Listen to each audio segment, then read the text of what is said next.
ശബരിമല വിവാദത്തിൻ്റെ പശ്ചാത്തലത്തിൽ പ്രതികരിക്കാനുണ്ടായ മുഖ്യ കാര്യം തന്ത്രത്തിൽ ഗവേഷണം ചെയ്ത ഒരു വ്യക്തി എന്ന നിലയ്ക്കാണ്.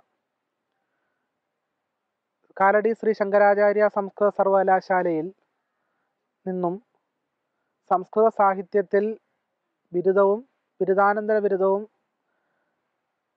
കരസ്ഥമാക്കിയതിനു ശേഷമാണ് സംസ്കൃത സർവകലാശാലയിൽ തന്നെ എംഫിൽ ബിരുദത്തിനായി പഠനത്തിന് ചേരുന്നത്.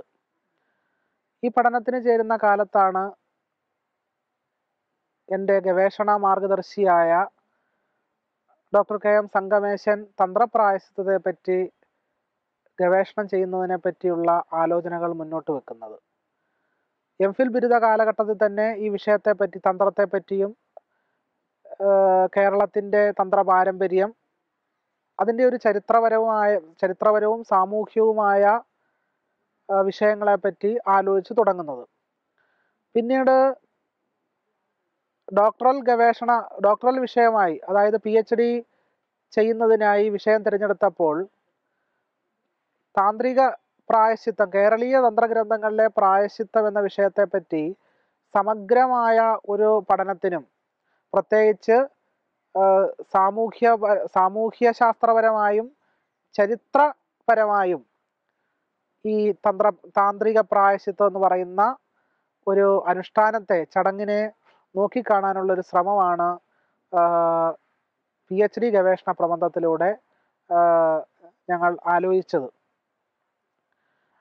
ഈ ഒരു ഗവേഷണ സംബന്ധിയായ പരിചയവും താന്ത്രിക കർമ്മങ്ങളെ പറ്റിയുള്ള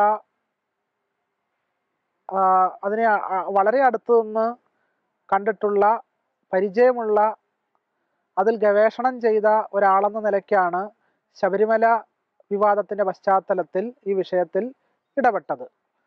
മറ്റൊന്ന്, തന്ത്രത്തെപ്പറ്റി പാരമ്പര്യബന്ധമായ ചില ധാരണകൾ പലർക്കുമുണ്ടെങ്കിലും സാമൂഹ്യശാസ്ത്രപരമായോ ചരിത്രപരമായോ തന്ത്രത്തെ നോക്കിക്കാണുന്ന ഒരു ആലോചന വഴി കേരളത്തിൽ ഇനിയും തുറന്നു വരാനിരിക്കുന്നതേ ഉള്ളൂ. യഥാർത്ഥത്തിൽ എൻ്റെ ഗവേഷണ മാർഗദർശിയായ സംഗമേശൻ മാഷും ഞാനും വളരെ ദീർഘമായി ആലോചിച്ചത് തന്നെ കേരളത്തിൻ്റെ തന്ത്രപാരമ്പര്യത്തെ, പ്രത്യേകിച്ച് തന്ത്രപ്രായശ്ചിത്തം എന്ന വിഷയത്തെ തന്നെ ചരിത്രപരമായി നോക്കിക്കാണാനുള്ള ഒരു ശ്രമമായിട്ടാണ്. ആ ശ്രമത്തിൻ്റെ ഒരു പിന്തുടർച്ച എന്ന ഒന്നമാണ് ശബരിമല വിഷയത്തിൻ്റെ പശ്ചാത്തലത്തിൽ വളരെ ഈ വിഷയത്തിൽ ഇടപെടപ്പെടുന്നതിനും സൂക്ഷ്മമായ ചില ആലോചനകൾ പൊതുസമൂഹത്തിന് മുമ്പിൽ അവതരിപ്പിക്കുന്നതിനും സാധിച്ചത്. ഇത് കൂടുതൽ ഇനിയും ആലോചിക്കേണ്ട ഒരു വിഷയമാണെന്നും താന്ത്രികത എന്നത് തന്നെ ഒരു സാംസ്കാരിക ചരിത്രത്തിൻ്റെ പശ്ചാത്തലത്തിൽ കൂടുതൽ ഇനിയും അന്വേഷണത്തിന് വിഷയമാകേണ്ട ഒരു വലിയ ചരിത്രപരമായ സാഹചര്യം ഇപ്പോൾ ഉരുത്തിരിഞ്ഞിട്ടുമുണ്ട്. ഈ സാഹചര്യം ഇവിടം കൊണ്ട് അവസാനിക്കുന്നതോ ബ്രാഹ്മണ്യവും അതുമായി ബന്ധപ്പെട്ട അനുഷ്ഠാനബദ്ധമായ ഒരു സാമൂഹ്യ സാഹചര്യങ്ങളും ഉടനെ അവസാനിക്കുന്ന ഒന്നല്ല.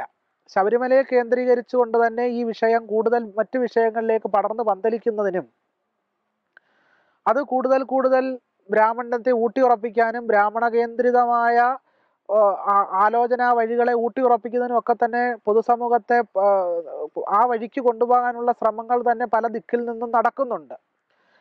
അത്തരം ശ്രമങ്ങളെ തടയിടുന്നതിന്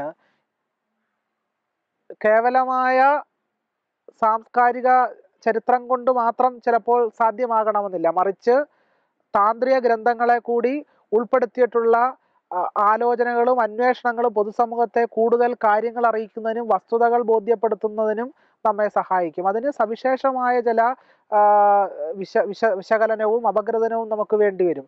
അത്തരത്തിൽ ഈ വിഷയത്തെ സമീപിക്കുന്നതിനും സമഗ്രമായി പഠിക്കുന്നതിനും മുന്നോട്ട് കൊണ്ടുപോകുന്നതിനുമാണ് ഈ താന്ത്രികതയുടെ ചരിത്രം പഠിക്കുന്നതിലൂടെ ഞങ്ങൾ ശ്രമിച്ചു വരുന്നത്. അത്തരം ഒരു ശ്രമത്തിൻ്റെ ഭാഗമാണ് ഈ ചർച്ചയിൽ ഇടപെടുക എന്നുള്ളതും ഈ ചർച്ചയെ മുന്നോട്ട് കൊണ്ടുപോകുക എന്നുള്ളതും. ഇത് ഒരു തരത്തിൽ സമൂഹത്തെ ജനാധിപത്യവൽക്കരിക്കുന്നതിനും പൊതുസമൂഹത്തെ സത്യം ബോധ്യപ്പെടുത്തുന്നതിനും കൂടുതൽ മെച്ചപ്പെട്ട ഒരു സമൂഹമാക്കി നമ്മുടെ നമ്മുടെ സമൂഹത്തെ മുന്നോട്ട് കൊണ്ടുവരുന്നതിന് ഈ ആലോചനകളെല്ലാം സഹായിച്ചേക്കാമെന്നാണ് കരുതുന്നത്.